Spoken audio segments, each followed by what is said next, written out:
Coucou, dernière vidéo sur mon extracteur, enfin en tout cas pour l'instant. De ce que mon chéri m'a dit, en fait il s'était renseigné sur internet à propos de la confection de purée d'oléagineux avec mon extracteur de jus. Je vous en avais parlé, hein, que j'avais découvert ça dans la notice mais j'avais jamais testé. Lui, des avis qu'il a entendus, ça n'a pas l'air révolutionnaire en fait. Donc bon, c'est pas grave, moi je testerai et puis bah, je vous montrerai en vidéo si c'est un flop ou si c'est un top, hein, tout simplement. En tout cas, nous on s'en sert pour faire des jus, hein, c'est pour ça qu'on l'a acheté, donc voilà, c'est pas un souci. C'est soit ça permet de faire des choses en plus, soit sinon ce n'est pas grave. Mais donc là, on va s'atteler au nettoyage de l'appareil. Moi personnellement, je ne trouve pas ça horrible à nettoyer. En sachant que pareil, hein, je n'ai pas eu d'autres extracteurs, ça se trouve il y en a qui sont beaucoup plus simples à nettoyer. Mais j'ai envie de vous dire, oui, si vous achetez un extracteur, oui, il faudra le nettoyer de préférence tout de suite après avoir fait votre jus. Parce que sinon après ça se colle, ça sèche. Donc c'est encore plus chaud à nettoyer. Donc vaut mieux le faire tout de suite. J'ai envie de dire, c'est un coup de main à prendre. Hein. Je veux dire, c'est comme quand vous faites à manger, bah oui, il faut laver les poêles, les casseroles. Voilà, c'est comme ça. Hein. Donc je vous ai dit, vous avez ce machin donc, qui chez moi n'est pas très ragoûtant, hein, mais c'est horrible à nettoyer. En fait, j'ai envie de vous dire, les deux choses qui sont le plus chiant à nettoyer avec cet extracteur, c'est les tamis, comme ça. Et encore, j'ai trouvé une astuce qui est vraiment efficace. Et ça, en fait, le plus chiant à nettoyer, je crois, c'est la brosse de... pour nettoyer, franchement, c'est...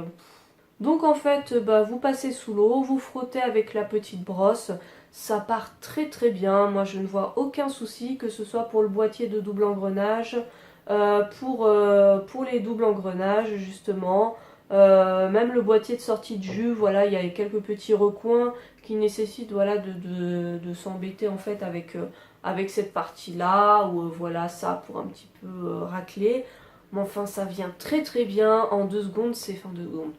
J'abuse, hein, mais voilà, très rapidement, c'est nettoyé. Il n'y a pas de souci. Maintenant, voilà, pareil, le capot de sécurité, voilà, c'est assez facile à nettoyer. Il y a effectivement, voilà, des parties qui se colorent un petit peu. Donc, à la limite, si vous êtes maniaque, le laissez tremper dans le vinaigre. Mais enfin, voilà, nous, quand il y a vraiment de nombreux moments où on s'en sert tous les jours. Donc, voilà, on va pas se prendre la tête non plus. En ce qui concerne le tamis, c'est vrai qu'il est un peu chiant, surtout le fin, parce que la pulpe va vraiment s'insérer dans tous les petits trous, donc c'est un petit peu casse-pied. Donc moi, mon chéri m'a montré une astuce, et j'avoue que c'est super con, mais c'est super efficace. En fait, vous allez en fait nettoyer avec ce petit machin, enfin en tout cas ça c'est pratique. Et en fait, vous allez nettoyer un coup comme ça et un coup comme ça. Et pareil à l'intérieur. Donc je sais pas comment vous filmez ça, hein, je suis très douée. En gros, vous allez faire tac et puis un mouvement circulaire comme ça pour voilà. Et là, franchement, même si c'est un peu plus long que les autres pièces, on s'y fait. Pour l'appareil en lui-même, ça c'est un petit peu casse-pied parce que justement au niveau de l'endroit où on va mettre les 2 engrenages, bah, du coup voilà il y a de la pulpe qui va se mettre dans les petits trous. Vous allez voir c'est coloré, hein, parce que c'est très difficile de vraiment gratter pour enlever vraiment toutes les parties colorées, mais bon il est propre, hein, je veux dire, la pulpe est partie, voilà il y a tout qui est parti. Ce qui est pas mal de faire, donc vous débranchez bien votre appareil. Et vous allez en fait, nous en fait on le passe un petit peu sous l'eau, donc soit vous prenez un spray avec de l'eau et puis vous pulvérisez, soit voilà on le poste voilà sur le bord de l'évier et puis on fait un petit peu avec une éponge, voilà on fait couler un peu d'eau comme ça. C'est hyper galère de vous expliquer ça, mais c'est tout con à faire, mais c'est super galère de le verbaliser en fait. Mais bon, je pense que vous aurez compris, surtout avec les petites vidéos qu'on a tournées avec mon chéri.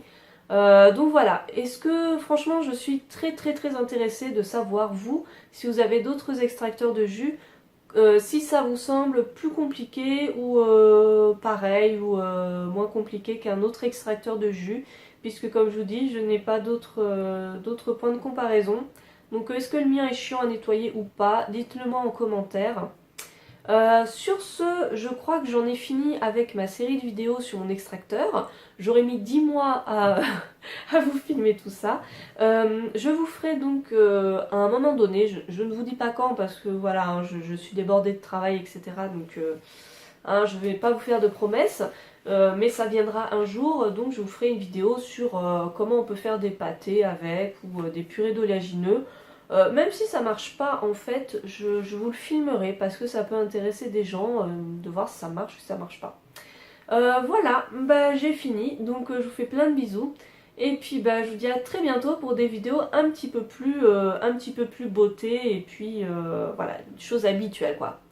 Voilà, salut!